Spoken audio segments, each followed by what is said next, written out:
Assalamualaikum warahmatullahi wabarakatuh. Perkenalkan, kami dari kelompok 4 akan mempresentasikan materi tentang sumber daya komputasi dan komunikasi. Sebelumnya, perkenalkan anggota kelompok kami. Perkenalkan, saya Eunika Naima Simbolon dengan NPM akhir 097 dan rekan saya.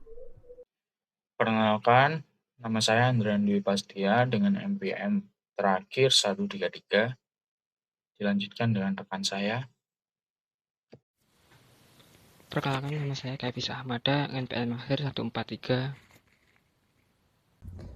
Saya Wildan Ataur Rahman dengan NPM akhir 162. Saya Naura Aza dengan NPM terakhir 269. Nama saya Melani Amelia Putri dengan NPM akhir 275. Dan saya Syarani Maulidia Cahyaning Tias dengan NPM akhir 332. Jadi yang pertama saya akan menjelaskan mengenai peranti keras. Jadi peranti keras atau hardware yaitu seluruh komponen fisik dari komputer yang dapat dilihat dan disentuh secara langsung. Nah, peranti keras ini merupakan bagian nyata dari sistem komputer yang berfungsi untuk menjalankan proses pengolahan data. Dalam komputer, peranti keras mencakup beberapa bagian, antara lain yang pertama yaitu prosesor. Nah, jadi prosesor ini merupakan bagian utama komputer yang berfungsi sebagai pusat pemrosesan data. Di dalam prosesor inilah seluruh perhitungan, perbandingan logis, serta pengendalian perpindahan data dilakukan. Beberapa faktor yang menentukan tingkat kinerja prosesor yaitu yang pertama, kecepatan prosesor, kemudian yang kedua, ukuran word, dan yang ketiga yaitu kekuatan komputer. Lalu berikutnya yaitu mengenai bagian yang kedua dari komputer, yaitu memori. Nah, memori ini komponen peranti keras komputer yang berfungsi sebagai tempat penyimpanan data sementara yang sedang diproses oleh prosesor. Memori bersifat sementara atau volatil, artinya data yang tersimpan di dalamnya akan hilang ketika komputer itu dimatikan. Hal ini terjadi karena nilai bit dalam memori dapat berubah sangat cepat mengikuti siklus kerja dari prosesor. Kemudian yang ketiga yaitu ruang penyimpanan. Nah, ruang penyimpanan ini merupakan media yang digunakan untuk menyimpan data secara permanen di dalam komputer. Berbeda dengan memori atau RAM yang bersifat sementara. Nah, ruang penyimpanan ini itu terbagi menjadi dua, yaitu yang pertama, ruang penyimpanan tetap. Nah, penyimpanan tetap atau fixed storage terpasang permanen di dalam komputer seperti hard drive. Komputer mikro umumnya memiliki kapasitas puluhan hingga ratusan gigabit, sedangkan mainframe dapat mencapai terabit atau lebih. Kemudian yang kedua yaitu ruang penyimpanan dapat dilepas. Nah, jadi penyimpanan yang dapat dilepas dapat dipindahkan antar komputer seperti flash drive USB, CD, dan DVD. Flash drive lebih populer karena praktis dan memiliki kapasitas yang cukup besar. CD dapat menyimpan hingga sekitar 800 MB, sedangkan DVD memiliki kapasitas lebih besar lagi, yaitu sekitar 5-20 GB. Untuk slide selanjutnya akan dijelaskan oleh rekan saya. Baik, di sini selanjutnya saya akan menjelaskan tentang alat input atau input device. Alat input adalah perangkat yang digunakan untuk menangkap data baik secara manual maupun elektronik dan mengirimkannya ke memori atau ruang penyimpanan. Berdasarkan cara kerjanya, alat input terbagi menjadi dua. Yang pertama, data yang diterima dari manusia atau human captured data, yang merupakan input yang dimasukkan melalui interaksi langsung pengguna seperti mengetik pada keyboard, menggunakan mouse, menyentuh monitor touchscreen, atau berbicara melalui mikrofon. Metode ini penting untuk memberikan kendali langsung kepada pengguna, namun memiliki kelemahan berupa kecepatan yang lambat dan tingkat akurasi yang lebih rendah dibanding input mesin. Lalu yang kedua ada data yang diterima dari mesin atau machine captured data. Nah, pada metode ini itu data yang ditangkap oleh alat elektronik atau mekanis. Contohnya adalah pemindai kode batang atau barcode scanner di toko retail. Keunggulan utamanya adalah kecepatan dan keakuratan yang sangat tinggi dalam pengumpulan data dalam jumlah besar untuk pengambilan keputusan bisnis. Selanjutnya, saya akan menjelaskan tentang alat output atau output device. Alat output berfungsi untuk menyajikan atau mengirimkan data dari komputer kepada pengguna. Dua perangkat output yang paling umum digunakan, yang pertama adalah layar komputer atau monitor. Kualitas tampilannya ditentukan oleh resolusi layar, yaitu jumlah pikselnya. Nah, saat ini monitor layar datar lebih populer karena hemat tempat dan hemat energi. Nah, yang kedua ada printer, digunakan untuk menghasilkan salinan cetak. Teknologi printer yang umum digunakan adalah printer laser mirip mesin fotokopi dan printer tinta yang lebih terjangkau untuk mencetak dokumen berwarna. Selanjutnya ada alat input atau output. Kategori ini mencakup perangkat yang memiliki kemampuan ganda, yaitu dapat melakukan fungsi input sekaligus output. Contohnya itu seperti monitor layar sentuh atau touchscreen yang berfungsi sebagai input saat menerima sentuhan dari penggunanya dan menghasilkan output saat menampilkan gambar. Lalu contoh lainnya ada media penyimpanan. Berbagai jenis media penyimpanan tuh kayak seperti floppy disket, zip disk, serta CD atau DVD yang dapat ditulis ulang. Perangkat ini memungkinkan proses pembacaan data dan penulisan data kembali pada media yang sama. Baik, selanjutnya saya akan menjelaskan mengenai alat-alat komputasi pribadi. Pada awal kemunculannya, komputer mikro identik dengan istilah atau sebutan komputer pribadi. Hal ini disebabkan karena ukurannya yang ringkas dan didesain untuk digunakan oleh satu orang pengguna saja. Pada masa awal, komputer mikro bekerja secara terisolasi, jadi penggunanya hanya bisa menggunakan sumber daya seperti data, aplikasi, perangkat keras yang ada di mesin tersebut untuk keperluan pribadi saja. Jadi tidak ada pertukaran data secara instan antar perangkat. Tetapi seiring dengan perkembangan teknologi komunikasi, komputer mikro ini kini tidak lagi berdiri sendiri, melainkan terhubung dalam suatu jaringan atau network. Dengan terhubung ke jaringan ini, penggunanya kini dapat saling berbagi file dan juga printer dan sumber daya lainnya ketika terhubung oleh suatu jaringan. Jadi, perubahan dari komputasi pribadi yang terisolasi menjadi komputasi yang terhubung jaringan menandai adanya pergeseran fungsi PC yang awalnya hanya sebagai alat hitung atau alat ketik pribadi, kini telah menjadi gerbang utama dalam sistem komunikasi bisnis modern.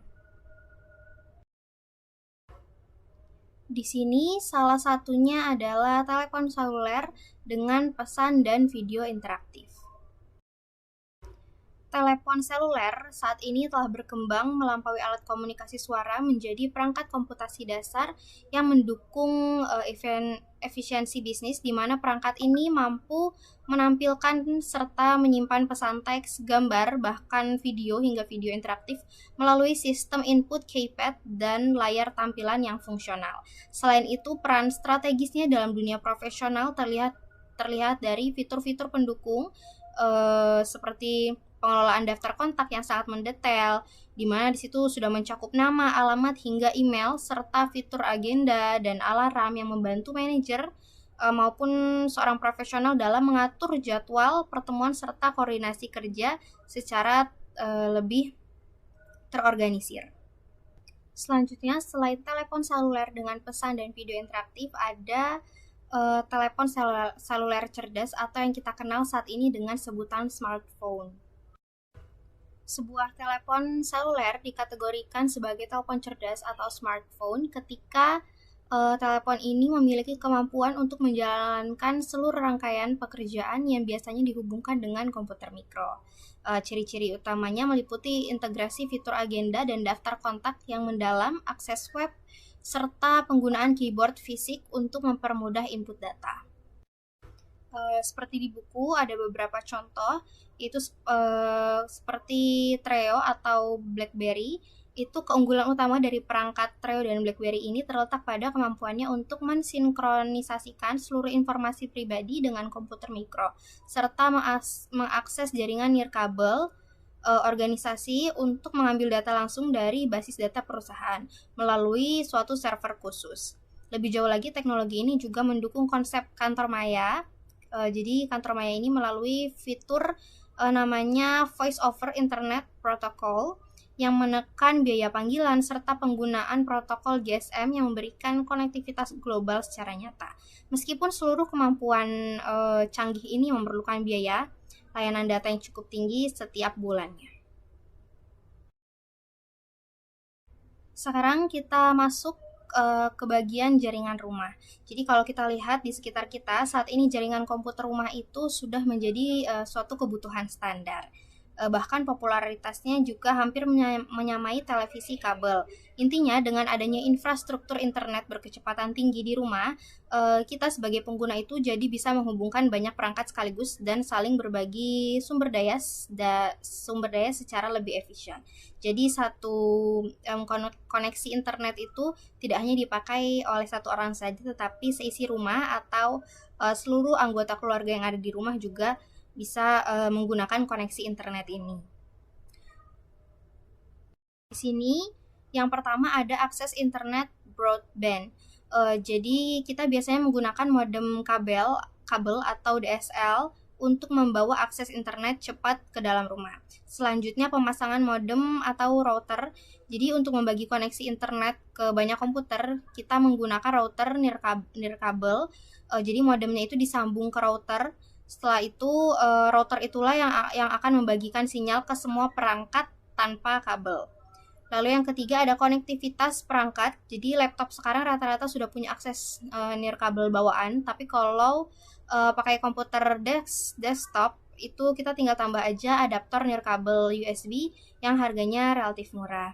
Lalu ada jangkauan sinyal. Kita perlu ingat kalau sinyal nirkabel ini jangkauannya sekitar 100 meter di dalam gedung.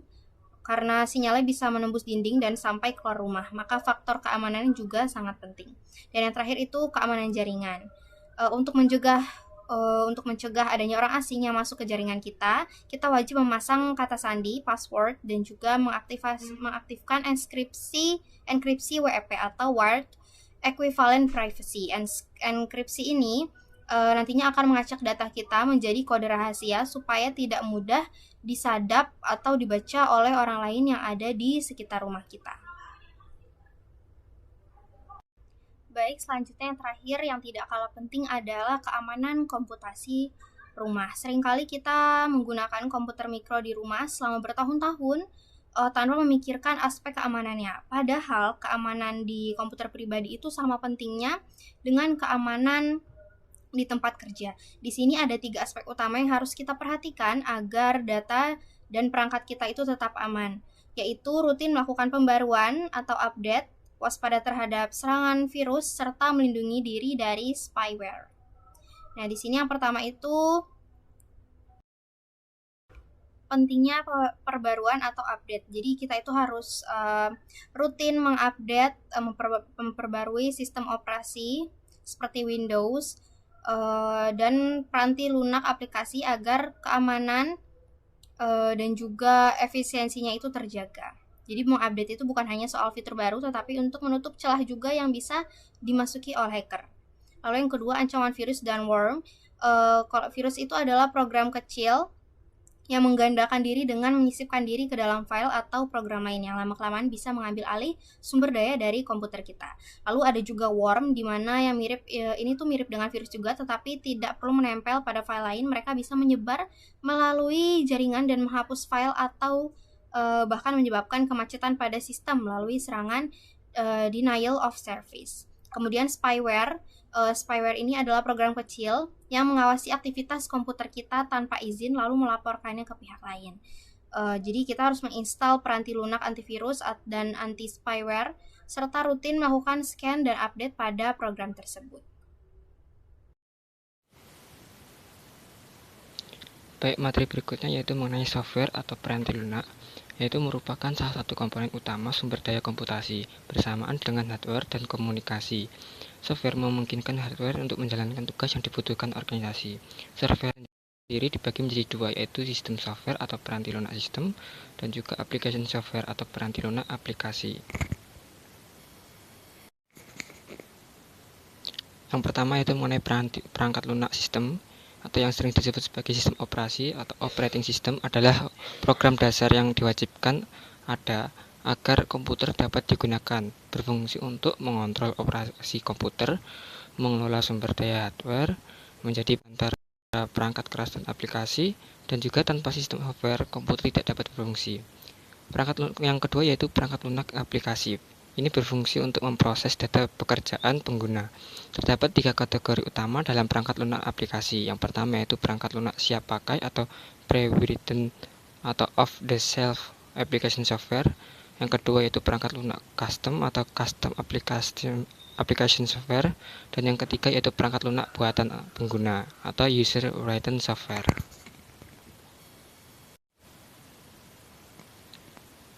Berikutnya yaitu peran perangkat lunak yang ramah pengguna atau the role of user-friendly software. User-friendly atau ramah pengguna adalah perangkat lunak yang telah dirancang sedemikian rupa secara hati-hati agar dapat digunakan oleh berbagai macam orang dengan tingkat kemampuan yang berbeda-beda, memerlukan pelatihan khusus. Karakteristik dari perangkat lunak yang user-friendly diantaranya itu yang pertama yaitu memandu pengguna terkait jenis dan format data yang harus diisi. Kemudian menjadi panduan visual bagi pemula dan bisa menjadi shortcut bagi pengguna yang sudah mahir.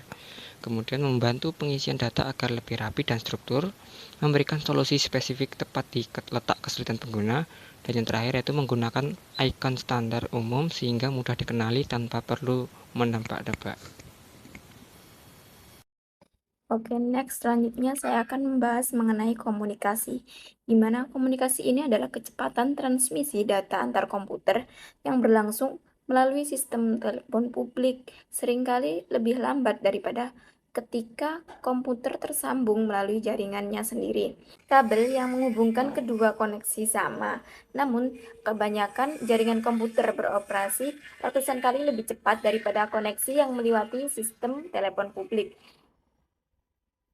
Ini dikarenakan protokolnya dirancang untuk suara, bukan untuk pertukaran data yang berkecepatan tinggi seperti pada jaringan komputer. Protokol adalah spesifikasi dalam performatan data yang akan ditransfer di antara peralatan komunikasi. Nah, untuk komunikasi sendiri itu bisa terbagi menjadi beberapa. Yang pertama di sini ada koneksi publik, di mana seseorang yang menggunakan sistem telepon tetap dapat memahami komunikasi bahkan ketika saluran tersebut memiliki suara statis atau suara berdengung, sedangkan komputer membutuhkan koneksi yang sangat dapat diandalkan. Protokol-protokol untuk sistem telepon publik ini dirancang untuk memenuhi kriteria minimum transmisi suara, transmisi analog bermutu rendah, dan kualitas yang dibutuhkan untuk berkomunikasi data secara lebih signifikan lebih rendah daripada yang dibutuhkan untuk transmisi data komputer.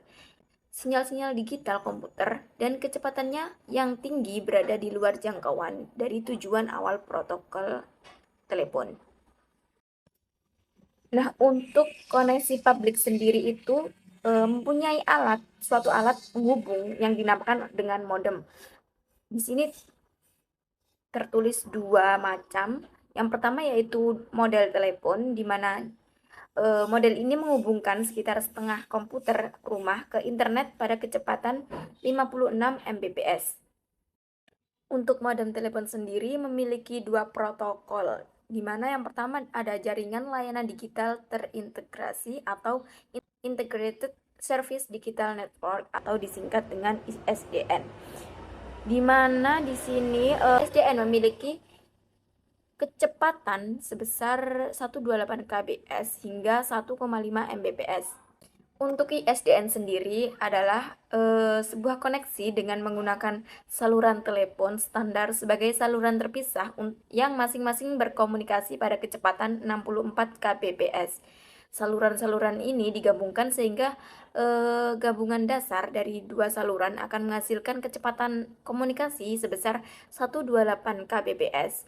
Gabungan yang paling sering adalah 23 saluran yang menghasilkan kecepatan komunikasi sebesar 1,5 Mbps.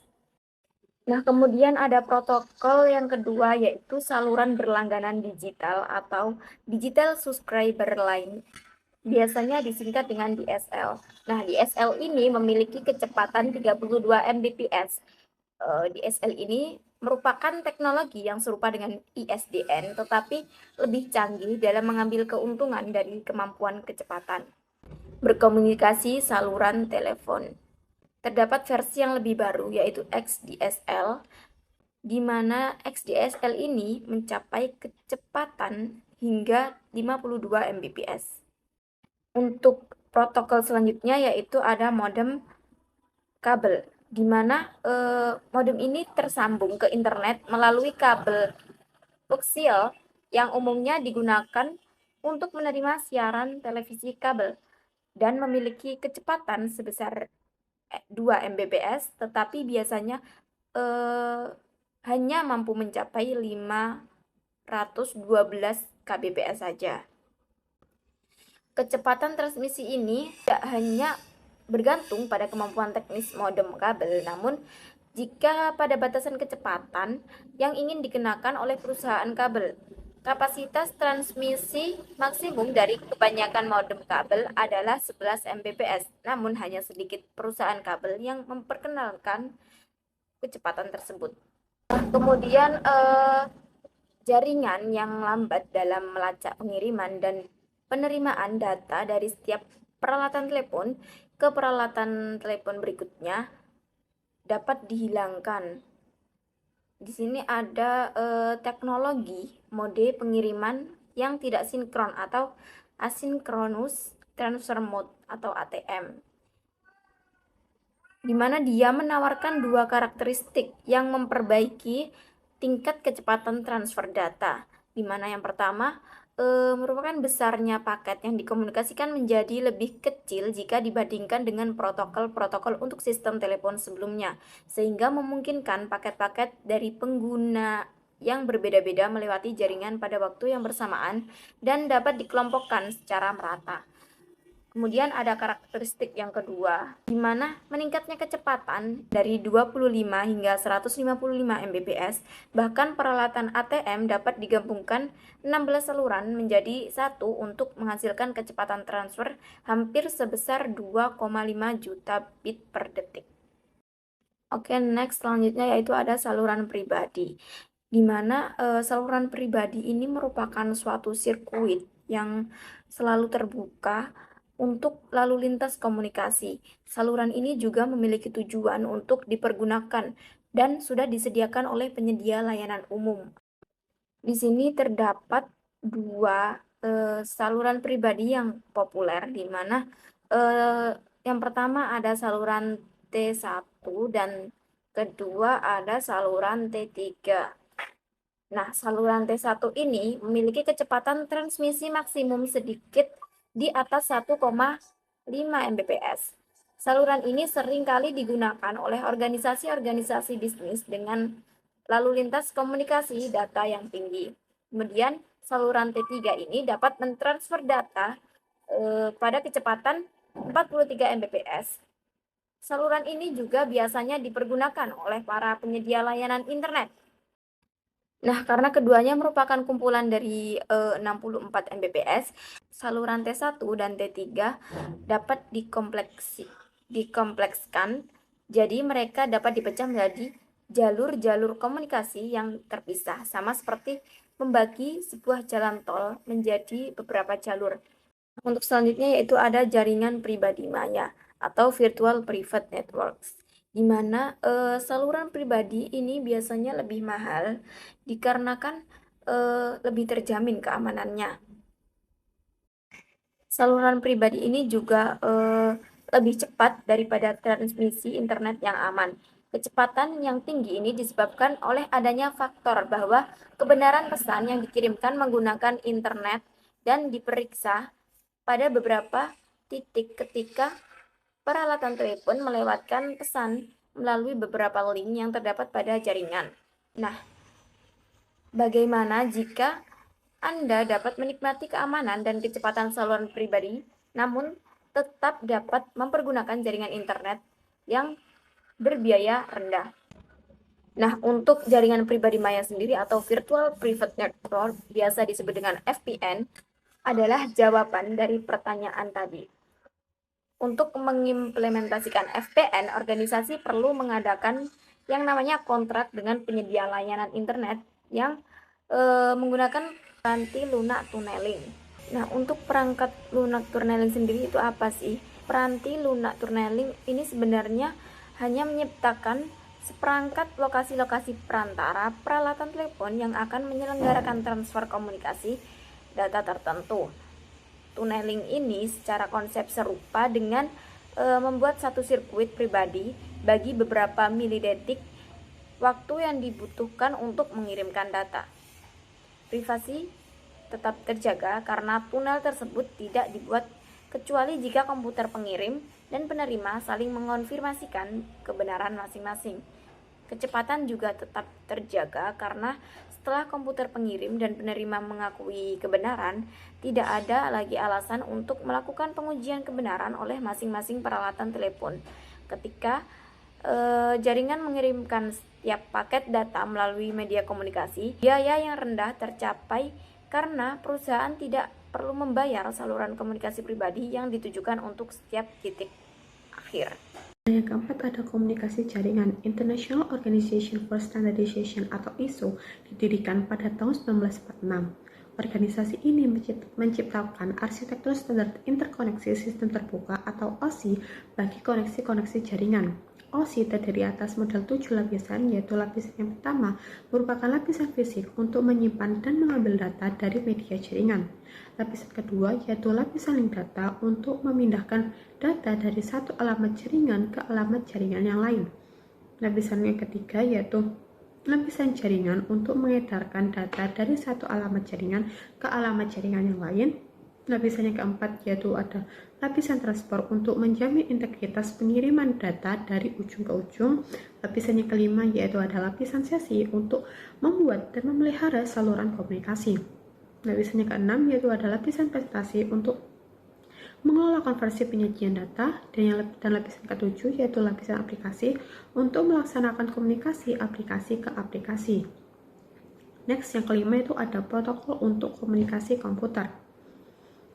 Nah, komputer pada awalnya itu tidak dirancang untuk berbagi data dengan komputer lain dan hanya dengan terminal-terminal. Terminal adalah suatu alat yang tidak memiliki ruang penyimpanan atau prosesor. Nah, terminal hanya menyediakan alat memasukkan dan menampilkan data bagi komputer. Sehingga IBM dan perusahaan lain mulai mengembangkan protokol komunikasi. Yang pertama ada System Network Architecture atau SNA. IBM menciptakan SNA pada 1974 sebagai protokol untuk komputer besar yang mengendalikan satu komputer induk untuk mengumpulkan dan mengendalikan komunikasi antar komputer dalam jaringan. Yang kedua ada token ring. IBM menyadari bahwa tidak semua pelanggannya itu mampu atau ingin mengeluarkan biaya tambahan untuk mengendalikan peranti keras. Nah, oleh karena itu, IBM mengembangkan token ring sebagai protokol peer-to-peer di mana sebuah token diedarkan antar komputer dan komputer yang memegang token tersebut itu berhak mengendalikan komunikasi. Yang ketiga ada Ethernet. Xerox bersama Intel dan Digital Equipment mengembangkan Ethernet, protokol peer-to-peer terbuka yang bekerja tanpa token. Nah, jadi komputer itu cukup memeriksa jalur transmisi sebelum mengirim data. Ethernet kini diawasi oleh IEEE dan menjadi standar komunikasi terbuka. Jadi, jika terjadi tabrakan data, masing-masing komputer akan menunggu konfirmasi penerimaan sebelum mengirim ulang. Yang keenam yaitu ada paket. Paket data adalah satu bagian dari data total yang akan dikomunikasikan, digabungkan dengan alamat komputer yang dituju, komputer pengirim, dan informasi kendali lainnya. Nah, salah satu protokol penggantian paket yang lebih penting adalah TCP atau IP, yang merupakan singkatan dari Transmission Control Protocol atau Internet Protocol. TCP menjalankan komunikasi melalui jaringan di antara dua komputer. Sedangkan IP menangani paket-paket sehingga mereka dapat dijalankan di antara komputer-komputer pada jaringan komunikasi.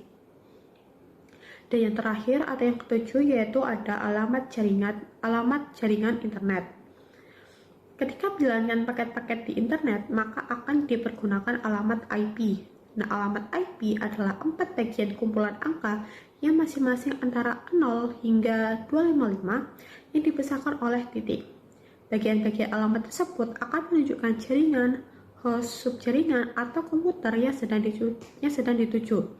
Nah, sebagai contoh, itu ada alamat IP untuk University of North Carolina di Wilmington adalah 152.20.9.40. Materi selanjutnya adalah jenis-jenis jaringan. Meskipun internet sering dianggap sebagai satu-satunya jaringan, internet sebenarnya adalah gabungan dari banyak jaringan yang berfungsi sebagai blok pembangun. Agar perangkat seperti komputer atau printer dapat terhubung ke dalam jaringan, wajib dipasang perangkat keras yang disebut kartu antarmuka jaringan atau Network Interface Card yang biasa disebut NIC. Alat ini bertindak sebagai jembatan penting yang berfungsi menyimpan data sementara serta mengartikan informasi dari paket data untuk memutuskan apakah data tersebut akan disimpan pada perangkat itu sendiri atau diteruskan kembali melalui jalur komunikasi. Jenis jaringan pertama ada jaringan area lokal atau local area network. Ini merupakan sekelompok komputer dan perangkat lain yang saling terhubung menggunakan satu media komunikasi yang sama, seperti kabel lembaga, nirkabel, atau serat optik. Jaringan jenis ini dirancang untuk menggabungkan perangkat-perangkat yang secara fisik saling berdekatan, misalnya satu ruangan atau satu gedung perkantoran. Secara umum, jangkauan maksimal sebuah LAN ini kurang dari setengah mil, namun memiliki kecepatan transmisi data yang sangat tinggi, berkisar antara 10 MB hingga 1 GB per detik. Jenis jaringan kedua ada internet. Internet merujuk pada sekumpulan jaringan interkoneksi berskala global yang bersifat umum dan terbuka. Pada dasarnya, internet bukanlah satu jaringan tunggal, melainkan gabungan dari berbagai jaringan lain yang saling disatukan dan bertindak sebagai blok pembangun. Karena sifatnya yang sangat terbuka, siapapun yang memiliki komputer dan akses ke media komunikasi dapat terhubung dan menjelajahi internet. Dalam internet ada intranet. Intranet ini merupakan jaringan yang menggunakan protokol yang sama dengan internet, namun membatasi aksesnya hanya kepada anggota-anggota di dalam suatu organisasi. Akses ke sumber daya komputer di dalam intranet ini dibatasi hanya untuk sekelompok orang terpilih di internal perusahaan dan umumnya dilindungi oleh firewall. Lalu ada extranet, merupakan jaringan intranet yang diperluas untuk mencakup pengguna-pengguna yang memiliki otoritas di luar batas perusahaan. Extranet hanya mengizinkan akses bagi pihak luar yang dipercaya, seperti pelanggan dan sekutu bisnis, di mana koneksinya kemungkinan besar dilakukan dengan menumpang jalur melalui internet. Selanjutnya, konvergensi komputasi dan komunikasi. Konvergensi komputasi dan komunikasi adalah menyatunya atau saling berbaurnya fungsi antara perangkat komputasi dan perangkat komunikasi. Secara sederhana, ini berarti alat yang awalnya hanya digunakan untuk memproses data, kini memiliki fitur untuk berkomunikasi, dan sebaliknya. Alat yang awalnya hanya untuk menelepon, kini dilengkapi dengan kemampuan memproses data layaknya komputer. Adapun dua contoh nyata dari konsep ini. Yang pertama, smartphone. Smartphone, sebuah alat komunikasi yang di dalamnya tertanam prosesor komputer. Ketika disambungkan ke monitor dan keyboard melalui sebuah dudukan atau cradle, telepon ini bisa berfungsi sepenuhnya sebagai komputer. Lalu contoh kedua, VoIP atau Voice over Internet Protocol yaitu komunikasi suara yang kini bisa dilakukan melalui jaringan komputer atau internet. Suara didigitalisasi dan dikirim sebagai data komputer, sehingga kita bisa menelepon menggunakan perangkat komputer. Sekian presentasi dari kami. Maaf apabila ada salah kata. Dan terima kasih. Wassalamualaikum warahmatullahi wabarakatuh.